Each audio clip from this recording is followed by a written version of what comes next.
अगर आप salaried employee हैं या फिर एक ऐसे इंडिविजुअल जिसे टैक्स ऑडिट की ज़रूरत नहीं है और इनके अलावा अगर आप किसान भी हैं तो ये खबर आपके लिए है, क्योंकि अगर आप इनमें से कुछ भी हैं तो आपको 31 जुलाई तक इन कामों को हर हालत पे निपटा लेना चाहिए। क्या है ये काम, चलिए बताते हैं आपको। नमस्कार, मेरा नाम है भूपेंद्र सोनी और आप देख रहे हैं अनकट। सबसे पहले बात करते हैं सैलरीड एम्प्लॉयज़ और इंडिविजुअल्स की। ऐसे लोगों के लिए 31 जुलाई काफ़ी अहम तारीख है, क्योंकि अगर वो 31 जुलाई तक अपनी इनकम टैक्स रिटर्न फाइल नहीं करते तो उन्हें जुर्माना भरना पड़ सकता है। सैलरीड एम्प्लॉयज़ और इंडिविजुअल जिनको अकाउंट ऑडिट की ज़रूरत नहीं है, उनके लिए फाइनेंशियल ईयर 2021-22 या असेसमेंट ईयर 2022-23 के लिए ITR दाखिल करने की आखिरी तारीख 31 जुलाई 2022 है और 31 जुलाई 2022 के बाद ITR फाइल करने पर उन्हें लेट फीस देनी होगी। अगर टैक्स पेयर की टैक्सेबल इनकम 5 लाख रुपए तक या इससे कम है तो उसे 1000 रुपए लेट फीस के रूप में चुकाने होंगे। अगर टैक्स पेयर की टैक्सेबल इनकम 5 लाख रुपए से ज़्यादा है तो उसे ITR रिटर्न 31 जुलाई के बाद भरने पर 5000 रुपए लेट फीस के तौर पर चुकाने होंगे। तो 31 जुलाई की डेट का रिमाइंडर लगा लीजिए और इससे पहले ही अपना टैक्स रिलेटेड काम खत्म कर लीजिए ताकि आपको लेट फीस ना चुकानी पड़े। खैर, ये तो हुई टैक्स पेयर्स की बात। अब लगे हाथ किसान भाइयों की बात भी कर लेते हैं। जो लोग किसान सम्मान निधि के तहत किसान योजना का लाभ ले रहे हैं, ऐसे किसानों को 31 जुलाई तक अपना eKYC कराना होगा और अगर वो ऐसा नहीं करते तो उन्हें इस निधि के तहत मिलने वाला पैसा बंद हो जाएगा।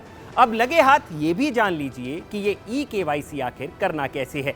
eKYC 2 तरीकों से किया जा सकता है। तरीका नंबर 1, किसान अपने नज़दीकी कॉमन सर्विस सेंटर यानी CSC पर जाकर अपना eKYC आसानी से करा सकते हैं और अगर आप घर बैठकर भी अपना eKYC करना चाहते हैं तो उसके लिए है तरीका नंबर 2। इसके लिए आपको pmkisan.gov.in पर जाना होगा। इस वेबसाइट पर आपको eKYC का विकल्प मिलेगा, जहां आपको अपना आधार कार्ड और रजिस्टर्ड मोबाइल नंबर डालना होगा। नंबर डालते ही आपके पास एक OTP आएगा और जैसे ही आप ये OTP फिल करेंगे उसके बाद एक और OTP आपके फ़ोन पर आएगा। ये आधार OTP होगा।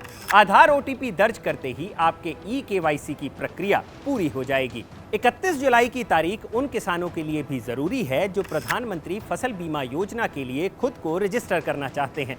अब हमारे देश में बाढ़ एक आम सी चीज़ हो गई है, जिसके चलते देश के कई इलाकों में किसानों की फसल खराब हो जाती है और ऐसे में किसान PM फसल बीमा योजना के तहत खुद को रजिस्टर कर अपने आर्थिक नुकसान से बच सकते हैं।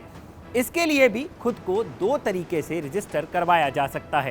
पहला ऑनलाइन तरीका और दूसरा ऑफलाइन तरीका।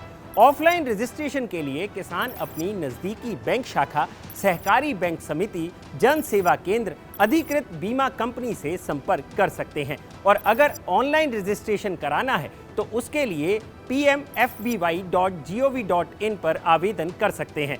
इस योजना में रजिस्ट्रेशन के लिए किसानों को जिन डॉक्यूमेंट्स की ज़रूरत होगी वो है खतौनी, आई कार्ड जैसे कि Aadhaar, PAN, voter ID, driving licence, इनमें से एक की ज़रूरत होगी। इसके अलावा किसानों को बैंक पासबुक की भी ज़रूरत पड़ेगी। तो अगर आप भी इन 3 कैटेगरीज में से किसी एक कैटेगरी में आते हैं तो 31 जुलाई से पहले इन कामों को ज़रूर निपटा लीजिए और इस वीडियो को अपनों के साथ भी शेयर ज़रूर करिए ताकि वो भी 31 जुलाई की तारीख कहीं मिस ना कर दें।